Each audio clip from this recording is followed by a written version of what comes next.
Assalamualaikum warahmatullahi wabarakatuh.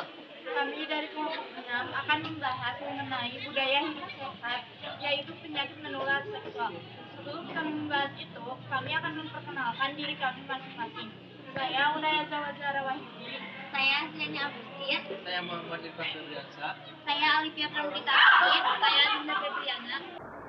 Teman-teman, kalian pernah dengar gak sih apa itu bahaya pergaulan bebas? Kalian tahu gak apa yang dimaksud dengan bahaya pergaulan bebas? Pergaulan bebas yaitu perilaku menyimpang yang melanggar norma sosial dan agama. Di Indonesia, terdapat nilai dan norma berdasarkan budaya, suku, agama, dan jenis kelamin. Norma ini membatasi sikap dan perilaku seseorang sesuai aturan yang berlaku dalam masyarakat. Bahaya pergaulan bebas dapat meningkatkan risiko masalah emosional seperti depresi, rasa kosong, dan rasa tidak bahagia. Seseorang yang terlibat dalam pergaulan bebas mungkin merasa kurang memiliki koneksi emosional dengan orang lain atau merasa tertekan setelah hubungan seksual yang tidak memuaskan. Dalam pergaulan bebas, seseorang dapat dengan mudah terpapar penyakit menular seksual atau PMS.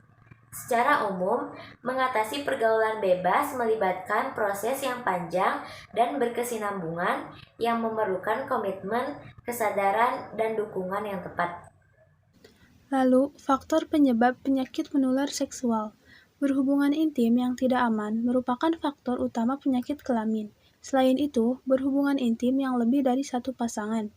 Penyebaran penyakit pun bisa melalui benda atau tanpa berhubungan intim, seperti berbagi alat suntik, jarum, atau melalui transfusi darah.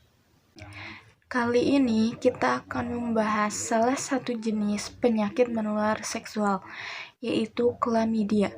Chlamydia merupakan salah satu penyakit menular seksual yang disebabkan oleh infeksi bakteri. Jika tidak segera diobati, chlamydia akan meningkatkan risiko kemandulan, terutama pada wanita. Chlamydia dapat dialami oleh pria dan wanita. Pada pria, chlamydia menyerang saluran kencing atau uretritis, sedangkan pada wanita, chlamydia terjadi pada organ panggul. Selain menyerang organ kelamin, chlamydia juga dapat menyerang area dubur, tenggorokan, ataupun mata. Penularan dapat terjadi apabila bagian tersebut terkena cairan yang dihasilkan oleh organ kelamin. Chlamydia biasanya tidak menimbulkan gejala. Oleh sebab itu, banyak orang yang tidak menyadari dirinya telah terinfeksi oleh penyakit chlamydia ini. Lalu, apa sih penyebab dari penyakit chlamydia ini? Chlamydia disebabkan oleh bakteri yang bernama Chlamydia trachomatis yang menyebar melalui cairan pada organ kelamin.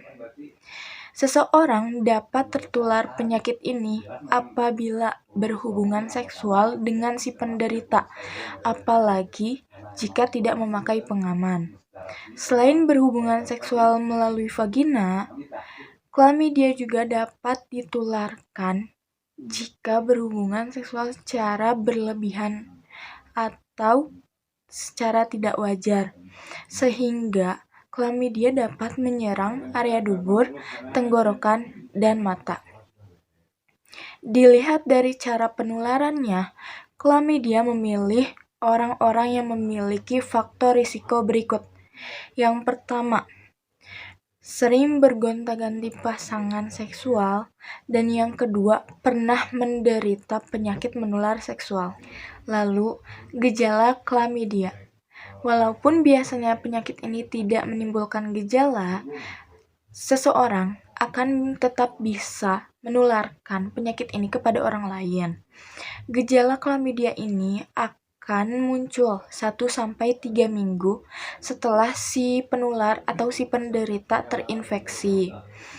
Karena organ yang terinfeksi berbeda antara pria dan wanita, maka gejalanya pun akan bisa berbeda. Gejala pada wanita akan merasakan keputihan yang sangat berbau. Yang kedua, akan merasakan sakit apabila buang air kecil. Dan yang ketiga, merasakan sakit saat berhubungan seksual, bahkan sampai bisa mengeluarkan darah di area vagina atau vagina berdarah. Ketika infeksi sudah mulai menyebar, seseorang ini akan merasakan demam, mual, dan rasa sakit pada perut bagian bawah. Lalu, gejala klamidia pada pria. Yang pertama, keluarnya cairan pada penis. Yang kedua, rasa sakit saat buang air kecil. Yang ketiga, luka pada penis terasa sangat gatal atau terbakar. Dan juga yang terakhir, rasa sakit atau bengkak pada salah satu atau kedua buah zakar. Baik pada pria ataupun wanita, ketika klamidia menyerang area dubur akan merasakan sakit atau bahkan mengeluarkan cairan ataupun darah. Ada beberapa upaya agar kita tidak terkena penyakit klamidia. Yang pertama, tentu saja tidak berhubungan seksual dengan cara bergonta-ganti pasangan. Yang kedua, memakai pengaman dengan benar saat berhubungan seksual. Dan yang ketiga, sering atau rajin melakukan screening klamidia. Lalu, bagaimana apabila kita sudah terinfeksi oleh penyakit klamidia ini? Penyakit ini dapat diobati dengan minum antibiotik seperti azitromisin atau doxycycline. Pasien perlu minum antibiotik ini selama 7 hari ataupun bisa meminum dosis tunggal sesuai anjuran dokter. Berikut adalah dampak penyakit menular seksual. 1. Alat reproduksi bisa mengalami kerusakan. Hal ini mengakibatkan kemandulan. 2. Menyebabkan kebutaan dan pikun. Infeksi menular seksual bisa mengakibatkan gangguan pada saraf. 3. Infeksi menular seksual bisa diturunkan kepada bayi yang sedang berada di dalam kandungan. Hal ini mengakibatkan bayi menjadi buta atau mengalami keterbelakangan mental dan kematian. 4.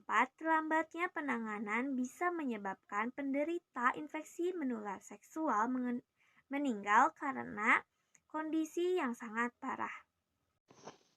Bagaimana sih cara pencegahan agar kita tidak terinfeksi oleh penyakit menular seksual? Ada beberapa cara. Yang pertama, tidak melakukan seks bebas. Pelaku seks bebas harus siap berhadapan dengan berbagai penyakit seksual.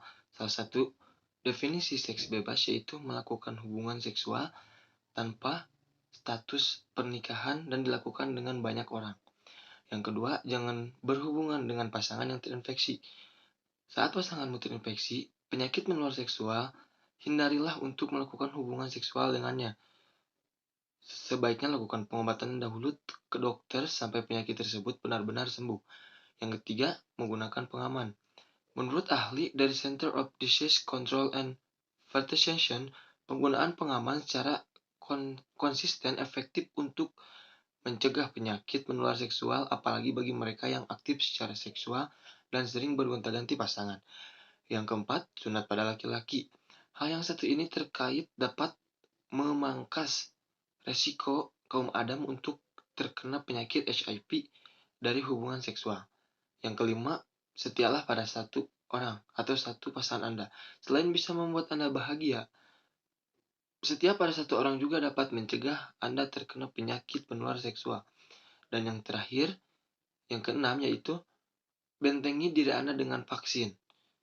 Banyak sekali vaksin yang dapat membantu Anda untuk terhindar, setidaknya untuk mencegah dari penyakit penular seksual. Salah satu contohnya yaitu vaksin untuk human papillomavirus atau HPV